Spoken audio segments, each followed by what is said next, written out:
Welcome everyone. My name is Kim Stevenson, and in this module we'll be discussing in-hand manipulation skills. We will examine the dynamic systems theory and the influences it has on the development of in-hand manipulation skills. This will assist you in assessing a child's deficit area and give you a solid starting point when evaluating hand skills. And lastly, you'll be tasked with developing creative ways to work on in-hand manipulation skills with pediatric patients. For this module, at the end of the module, you'll be able to identify the 5 basic types of in-hand manipulation skills, determine factors that influence the development of in-hand manipulation skills using the dynamic systems theory, and create therapeutic activities to address each type of in-hand manipulation skill.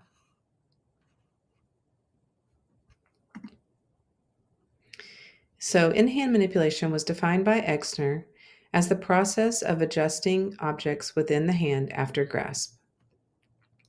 Exner also proposed that this adjustment is important for optimal object orientation with the hand so that the objects can be used and released.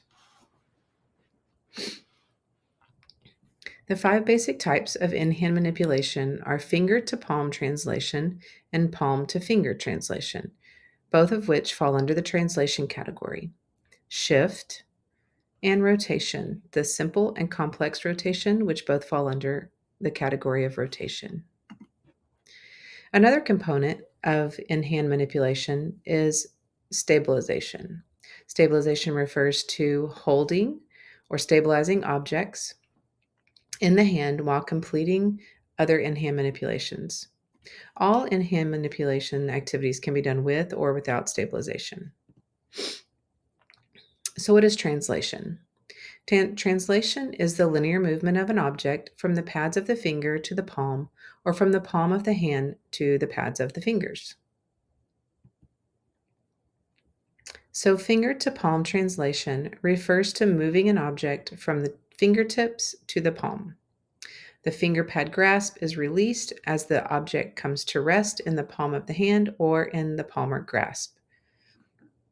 The objects are moved in a linear direction in the hand, and the fingers go from extension to flexion during the translation. In the video, you can see that the pom-poms are being picked up with the fingertips and moved to the palm. Once the pom-pom is in the palm of the hand and another is picked up, now the translation also involves stabilization, since the pom-poms are being held in the palm while continuing to pick up additional items.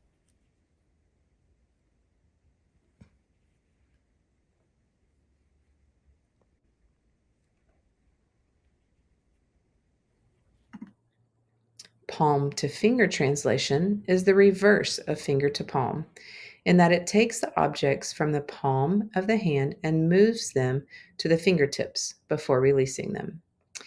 This requires isolated movement of the thumb and is more difficult than finger to palm translation. The fingers begin in flexion and move into extension as they bring an object out of the palm to the tips of the fingers. In the video, you see an example of palm to finger translation with stabilization. The objects are being moved from the palm of the hand to the tips of the fingers before being released into the cup. You will notice that as each object is moved and released, there are still additional objects being held and stabilized within the palm. This is an example of palm to finger translation with stabilization.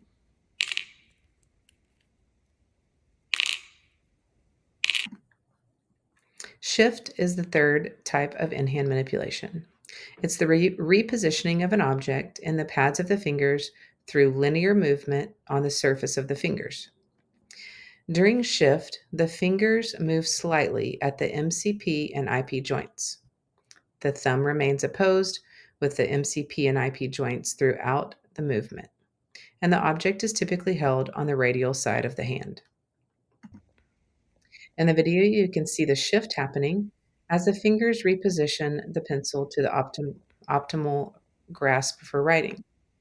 You will notice that the object is being held on the radial side of the hand, and there is only slight movement in the MCP and IP joints. The thumb is opposing the fingers, and the object is moving in a linear movement fashion. Rotation refers to rotating an object around one or more axes. The rotation generally occurs at or near the pads of the fingers.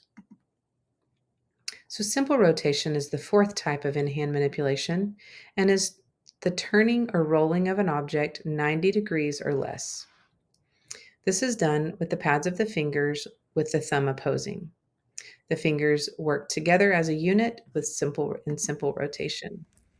In the video, you can see the simple rotation of the chapstick happening at the finger pads as the tube is rotated 90 degrees with all the fingers working together as a unit.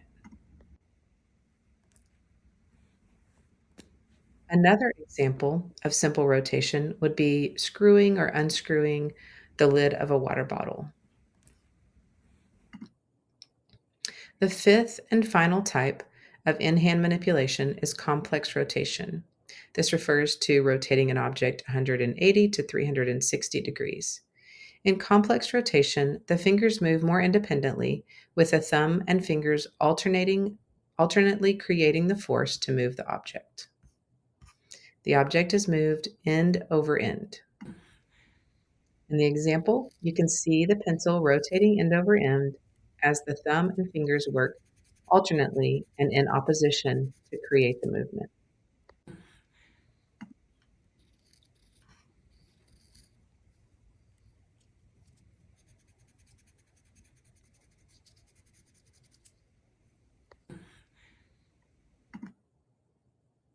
So, looking ahead to the synchronous session, I would like for you to begin to think about what influences development. Are there things that can help or inhibit development in a child? Obviously, things like illness or disease can affect development, but what other factors play a role in a child's development? The dynamic systems theory looks at the idea of multiple players on the field, each affecting the development game in its own way, either positively or negatively. The three types of constraints within the dynamic systems theory each inhibit or shape learning related to developmental milestones.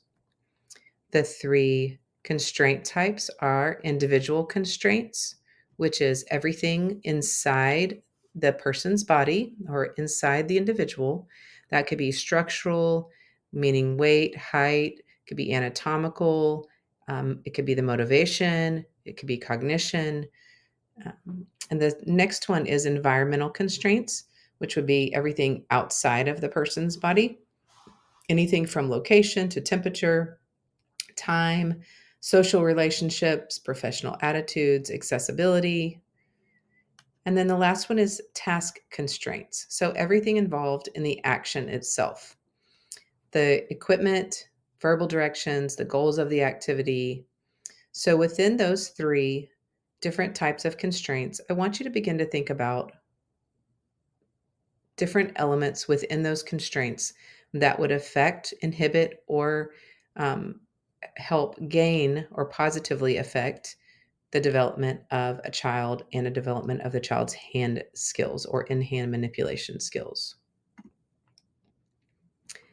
So, in conclusion, you should now be able to define and demonstrate the five basic in hand manipulation skills the translation both from the palm to the hand and the palm to the finger and the finger to the palm. You should be able to demonstrate shift and both rotation, simple and complex rotation. And you have an emerging idea of how dynamic systems theory affects development overall and also within hand skills. In the next sync session, we will review these concepts together and begin to apply the dynamic systems model to the development of in hand manipulation skills. These are the references for this async session. And I hope you guys have a wonderful afternoon, and we will see you during the sync session.